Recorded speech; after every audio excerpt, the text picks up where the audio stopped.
In the first video of this series, I talked about objectives, goals that you play your creatures towards fulfilling rather than just lining them up to be a hot lunch for the party.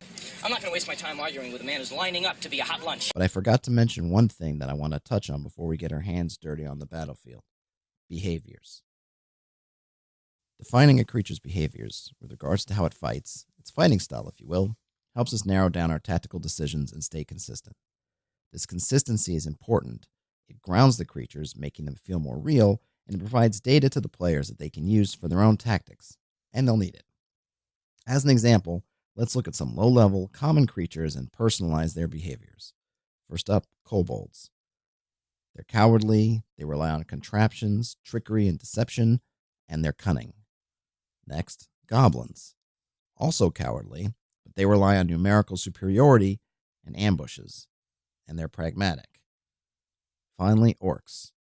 They're aggressive, they rely on superior numbers and brute force, they're organized, and they're tactically savvy. With these behavioral factors in mind for each of these creature species, we can imagine them in a particular situation trying to accomplish a given objective, and we can see how they would try to do it distinctly from how other creatures might try to do it. In my video on objectives, I used an example scenario of goblins guarding the entrance to their cave lair. Let's return to that. On the arrival of an adventuring party, I questioned why the goblins would ever run out to attack the party if their primary objective is to defend the lair.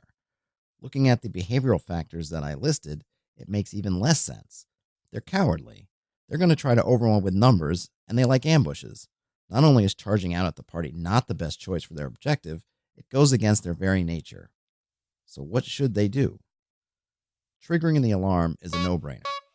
After that, if there's a way to secure the entrance while they organize, lock doors, close gates, what have you, they do it. Then they gather up their numbers, find a nice spot, and plan an ambush. Let's contrast this with orcs. Put them in the same position as the goblins. How would they react? Orcs are aggressive, but they're not stupid.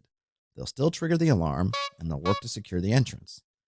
If they have numbers and the party looks vulnerable, they may sortie, but they'll do so in an organized, military-type fashion. They'll use missile fire, cover, heavily armored defenders. If they can get forces behind or on the party's flank, they may try it. If they can focus fire and take out one of the party members, they may try that. They want to turn that approach to the front door into a bloodbath, a war of attrition. Finally, the kobolds. Again, they trigger the alarm. After that, it's tricks, traps, and contraptions.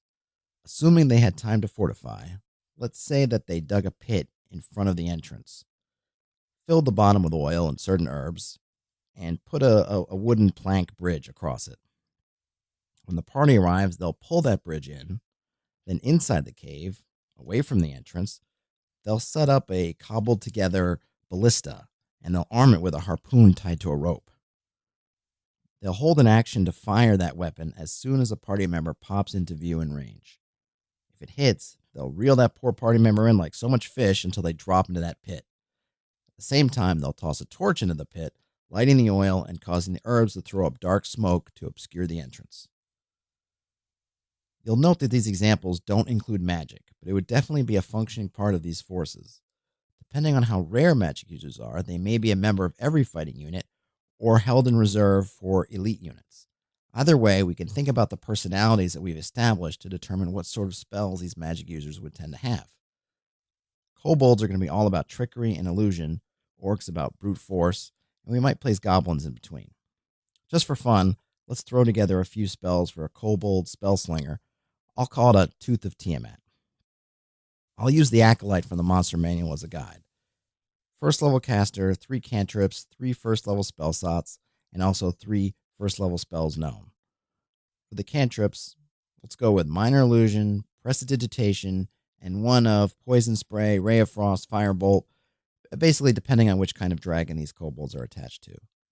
For the first level spells, let's give them Alarm, which is great to use as part of their defensive preparations, Silent Image, and Fog Cloud. So they've only got 1 damage type spell, but a few tools for sowing mischief. We can imagine if 1 or 2 of these casters were positioned with those guards, how they could use these spells to enhance that kobold game plan. All right, so now we've given some more basic bread and butter adversary creatures some behaviors. Write them down. Note cards, physical or virtual, work great. Any way that you can reference them as you need to. Keep in mind also these are baselines. You can and should deviate from them from time to time, but those deviations should be telegraphed and foreshadowed rather than randomly tossed in. This way the party never feels like they've been unfairly surprised.